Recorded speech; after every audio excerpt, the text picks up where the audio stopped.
ہر شخص اپنے کرتوتوں کے باعث گرفتار ہوگا، مگر داہنی طرف والے نیک لوگ جنتوں میں ہوں گے اور پوچھتے ہوں گے، یعنی آگ میں جلنے والے گناہگاروں سے، کہ تم دوزخ میں کیوں پڑے؟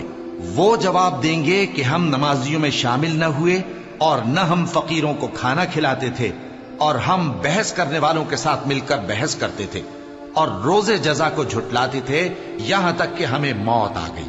تو سفارش کرنے والوں کی سفارش ان کے حق میں کچھ فائدہ نہ دے گی۔ ان کو کیا ہوا ہے کہ نصیحت سے روگرداں ہو رہے ہیں؟ گویا گدھے ہیں کہ بدک جاتے ہیں، جو شیر سے ڈر کر بھاگ جاتے ہیں۔ اصل یہ ہے کہ ان میں سے ہر شخص یہ چاہتا ہے کہ اس کے پاس کھلی ہوئی کتاب آئے۔ ایسا ہرگز نہیں ہوگا۔ حقیقت یہ ہے کہ ان کو آخرت کا خوف ہی نہیں۔ کچھ شک نہیں کہ یہ قرآن نصیحت ہے، تو جو چاہے اسے یاد رکھے، اور یاد بھی تبھی رکھیں گے جب اللہ چاہے۔